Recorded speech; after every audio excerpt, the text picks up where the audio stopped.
26 दिसंबर 1916 लखनऊ में कांग्रेस का एक महाधिवेशन हुआ,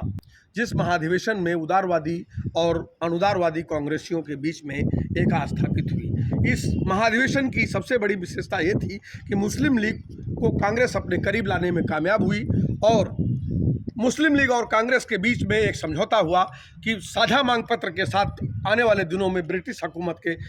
खिलाफ जंग जारी रखी जाएगी। उस समझौते का प्रभाव यह हुआ कि असहयोग आंदोलन के स्थगित होने तक वह साझी एकता और मुस्लिम लीग और कांग्रेस के बीच की एकता निरंतर जारी रही और साझे संघर्ष चलते रहे। इधर के असहयोग आंदोलन आने के बाद वह समझौता टूट गया।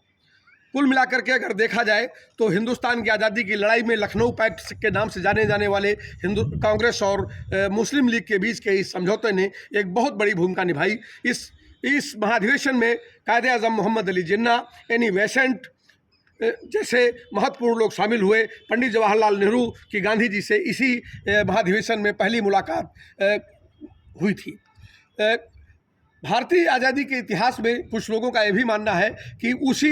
महाधिवेशन में लखनऊ पैक्ट के दौरान ही भारत के अंदर सांप्रदायिकता के बीज पड़े, किंतु हिंदुस्तान की जो साझी तहरीक थी 1857 का जो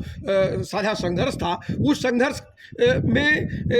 उस साझी विरासत में अंग्रेज़ों ने जो फूट डालने की कोशिश की थी, गांधी जी और जिन्ना के प्रयासों से मुस्लिम लीग और कांग्रेस के बीच में लखनऊ पैक्ट के जरिए उस खाई को भरने और एक साझा लड़ाई की तरफ आगे बढ़ने की कोशिश की गई। लेकिन कांग्रेस हिंदू महासभा के टूटकर